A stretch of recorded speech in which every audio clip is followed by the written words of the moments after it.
Kathy, Danny, Mark, you go to Adam's house. You wait until his mum's out, you break in. What?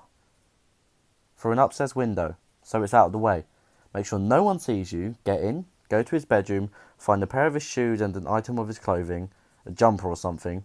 Don't touch the jumper, that's very important, do not touch the jumper.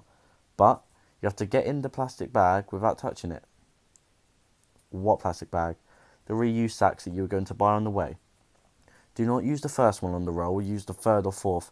Do not be tempted to use a bin liner, you are knocking around the house as that will be a DNA nightmare. Richard, you take Brian to the head. Tell him that you found Brian crying in the toilets. Asked him what was wrong and he told you brought him here. Me, but I hate him. Brian, you cry. Me with Brian. And you tell them a man showed you his willy in the woods. What? By the bridge, last week. A fat Caucasian male, 5'9", with thinning hair and a postman's uniform. Sad eyes, softly spoken. Who's that? The man who showed Brian his willy in the woods. Please keep up. I'm making this up as I go along. What were his teeth like? Bad. Very bad. Thought so.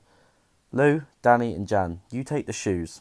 Lou, you put them on and you enter the woods from the south entrance. Which one south? By the Asda. Danny, you enter from the east entrance with Jan on your back. Is he taking the piss? The weight of the two of you combined should equal that of a fat postman with bad teeth. You make your way into the woods. Do not put it down unless it's on concrete or a tree trunk. Never when you're walking on mud. You meet Lou near the bridge, move around for a bit, you exit from the south. By the Asda? Kathy and Mark, you meet them there. But on the way, you find a quiet street. You wait until it's just you and the man. You walk ahead of him, and when you are far ahead, you drop the jumper. The man picks it up, runs after you, covering it in DNA, and then gives it back. Make sure you let him drop it in the bag. Say you're taking it to a charity shop. Take it to the south entrance, tear it a little, chuck it in a hedge, all go home, wait a day or two until Adam's declared missing, and then John Tate comes forward and says he thinks he saw Adam with a fat man in a uniform by Asda's, but he can't be sure. They'll think he's been abducted.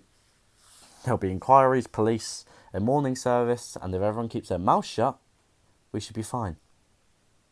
Any questions?